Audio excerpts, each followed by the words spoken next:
So one thing I want to talk about that made me crazy in the first trial is they had a family member of Duran Bailey come, okay? And before, it might have been after, don't remember the exact order in trial. So they have this, they're talking to one of Blaze's acquaintances. It might have been Steven, it was someone. And they say, wasn't Blaze's drug connect? Wasn't it Darren? And the person on the stand goes, I don't know. And then the defense objects. They're like, where did this, what are you talking about? You just threw this out there. Like, how can you just say Darren? It sounds like Duran, right? Then when Kephart is, prosecutor Kephart is talking to Duran Bailey's family member, he keeps saying Duran. And Phil Cohn talks to the judge when the jury's out and is like, he's saying Dern, so it sounds like Darren, which they've already tried to, like, they did sneaky things. Oh, yes. There was a lot of word games, and there were 2 tests done. There were a few positive hits on these presumptive tests on her seat and her door.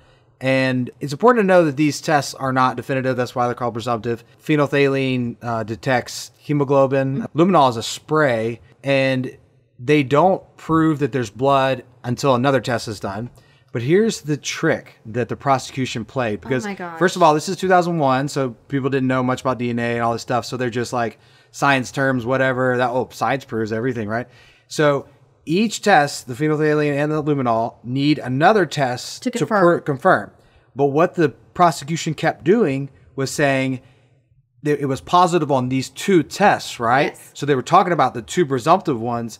Although they had just explained, yes, it does need a second test. Each one needs a second test, but because they kept saying two tests, they did that second test, right, and showed there wasn't. But they kept saying the 2 tests were positive. Two positive tests. Yeah. So, I was doing some research last night because I was like, okay, 2 positive tests. There's one thing that could make both of the tests test positive because there was one of the spots that hit for luminol and the phenolphthalein or whatever. So, and I swear this, you can look this up. And I was like, I cracked the case. So, and I don't remember what spot it was in the car. I think it was like, they talked about the seat, the back of something, that tested positive for both. And so they asked this guy, Wall, I believe his name was, what could possibly make, is there any cases where it could, detect, what would make this test go positive, right? False positive. Thank you. He said it was copper salts. Okay, so I started Googling what's a copper salt. This is what I was doing last night. Do you know what it is known to have copper salts? What? Fire extinguishers. Oh. Do you know what Steven and Blaze was helping him do? Make fire extinguishers. I cracked the case. Yeah, and the fact that it was only trace amounts, like you said, he lost 40% of his blood. It would have been everywhere. Yeah. Steering wheel, just covered. You wouldn't even be able to clean all of that. No. There's no way. I talk about this I think in this episode, or maybe one of the other ones, but Duran Bailey, let's just talk about, he lost 6 teeth were hit out of his face, right? That's just one of the injuries. She didn't leave a fingernail, a hair. I mean, even the medical examiner testified, because he had defensive wounds. He was fighting back. He hurt whoever attacked him, just not as good. So we're to believe that he's brutally murdered. 40% of his blood. There's no DNA of her, no DNA of him in her car. And they testified, you could maybe get rid of it, but that amount of blood would be insanity. An 18-year-old girl, high on meth. 100 pounds. 100 pounds, hadn't slept in 3 days. You would have to assume she pulled off the perfect forensic crime. High on meth. Yeah, perfect forensic crime. She would have no idea how to she probably didn't know what DNA was at that time. I mean, I'd like to also talk about how, the prosecution would obviously say, oh, there's no blood in her car because she cleaned it, right? And she did clean the car, but it was because it was trashed by the homeless people. So, of course, she cleaned the car. And that was my speculation. Yeah, that it was homeless people or Jeremy, whoever it was. Yeah, but her car had, the sunroof was broken. And then Steven even testifies that he helped her fix up the car. You know, they got like car seat covers to try and get rid of like the smell. It stank really bad. It stank really, yeah. And Becky Lovato testified like it reeked so bad. Like that's why no one was driving it while it was parked in front of her house forever, because it reeked so bad. Yeah. Even when they got the car back from police and there was like no seats because they had destroyed everything, like she said there was still like stains from the vomit and like all the stuff. Yeah, and they made it sound like, oh, she ditched the car. But another reason that she didn't want to be driving the car on top of all these others was she wasn't worried about the police finding her. She was worried about the man she stabbed coming to get her, because it was right outside of her car. So if that guy lived, he knows what her car looks like. Yeah. She didn't want to be in her car. So it wasn't to evade police. Yeah. And then another thing with evading police, they were like, oh, like she fled the scene.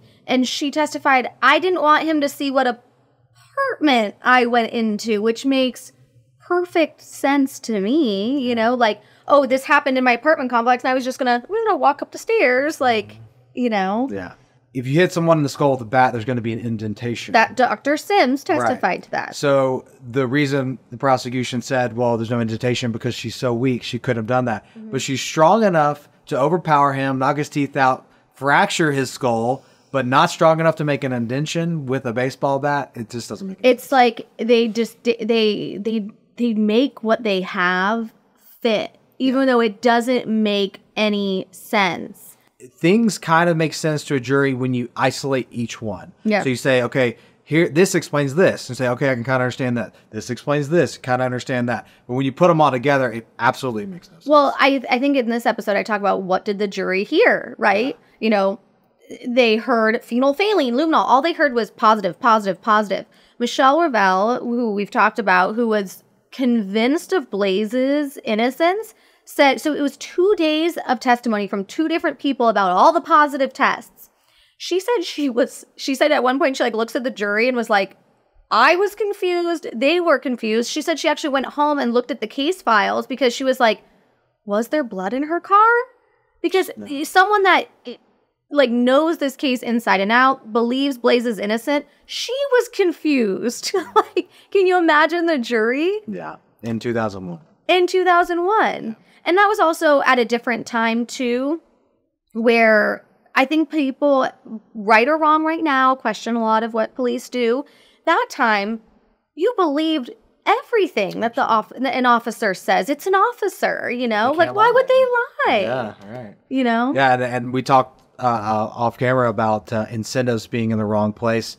Like, I gave the example of, you know, a street cop pulling people over and giving them a ticket for speeding. Mm-hmm. That directly affects their budget that they get to spend. So the incentive is pull people over and give them tickets, whether they deserve it or not. And here, in this case, a prosecution gets promoted and elected as judge due to conviction. Sure. So they have the incentive to arrest and convict as many people as possible, no matter what. Mm-hmm. And that's where the incentive lies. And that shouldn't be the case. Getting justice, whether it's innocent or guilty, should be rewarded, not just guilty. I don't know how we do that. You know, I think about Kephart. I think I've told you this a lot. Like, did he really believe she was innocent? Or was this a slam dunk? Was this another conviction to add? She had a public defender who had 100 other cases he was working. She was a drug addict. Like, he had everything, you know, and she had nothing.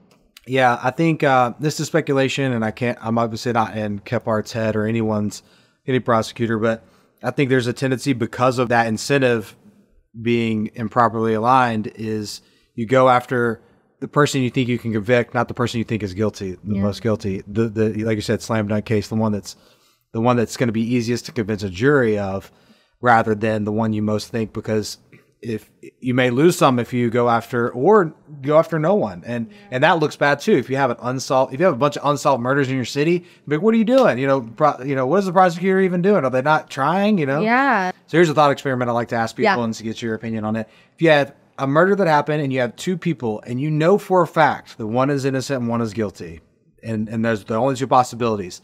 You have 2 options. You can release them both, and you know that you are letting a violent murderer on the streets who could kill again, or you can jail them both, but you know that you imprisoned an innocent person. You know, which would you choose? I'm going to let them both go. Right. Even knowing that they could murder again. I am not hopeless, but I'm hopeful, I guess I should say, that the person that... Hopeless optimistic. That's what I was looking for. Yeah. The person that murdered could turn out to be better. And what if it was 100 innocent people and one guilty? Oh, 100 murderers and one innocent person. Would you lock 101 of them up? Does the math change anything?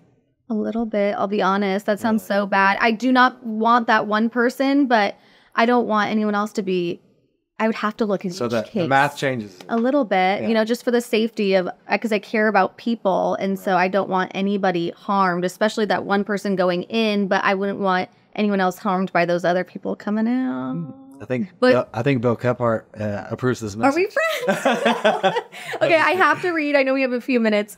I want to read. This is direct. I pulled it from when he was cross-examining Blaze in her trial. This is what he said to her. You're not a meth freak anymore? And then he said, oh, so you're away from your promiscuity? You're not out trading sex for dope? You can just say that to people? Badgering and then Cohn objects, Phil Cohn, but the jury already heard it. The fact that Judge Vega allowed them the license plate that said fornicator. Just to make her look bad. Just to make her look bad. It had nothing to do with the event at all. It was just character assassination. And once you convince the jury that this is a bad person, they see all the evidence through that lens. That's it. Right? Yeah. So. There's so much more we could have talked about too, but that's trial one. Until next time.